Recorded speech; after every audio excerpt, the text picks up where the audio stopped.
আপনি আবার আসছেন? আপামনি রাগ করেন না, আমার কাজ তো ভাড়া রিক্সা চালানো। তাছাড়া কেউ যদি আমাদের ঠিক করে বাড়ায় তাহলে আমি কি করে না করি। তাছাড়া আমার রুজির তো এইটাই আপা। আপনি অন্য কোথাও ভাড়াটা নেন। তাহলে তো যে টাকা নিচে ওটা হারাল হবো না। হবে। আমি আল্লাহকে বলে দিব আপনি যে টাকাটা নিয়েছেন সেটা যাতে হারাম হিসেবে হিসেব না করে। আপামনি একটু দাঁড়ান, আপামনি একটু দাঁড়ান, একটু দাঁড়ান। রিক্সাও তো না চলে, এটা আপনাকে দিতে বলছে। আপনি রক্তিম, তাই না? জি, মানে আপনি বুঝলেন কিভাবে?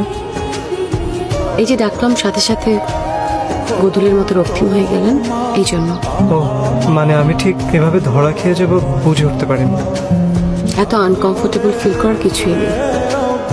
আপনি তো আর আমার রাতের ঘুম হারাম করে দেননি, বরং কাব্যিকতাকে নিয়ে ভাবার সুযোগ করে দিয়েছেন। আপনি তো সহজ করে কথা বলছেন।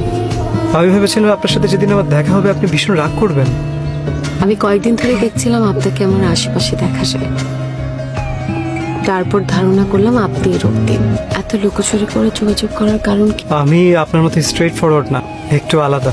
আর খোঁজ নিয়ে জেনেছি যে আপনি ভীষণ রুটি। আমার সম্পর্কে আর কি কি শুনেছেন? যতটুকু নিলে একজন মানুষ সম্পর্কে মায়া জন্মায়, ঠিক ততটুকু। যেমন? এই যেমন ধরুন, আপনি পরিবারের একমাত্র উপার্জনের ভরসা। আপনার একজন ছোট অসুস্থ ভাই আছে যাকে আপনি ভীষণ ভালোবাসেন, ওর নাম পুলু, এবং ওর চিকিৎসা খরচটা আপনাকে চালাতে হয়। মা আছেন, বাবা নাই। পাগলামি করছেন?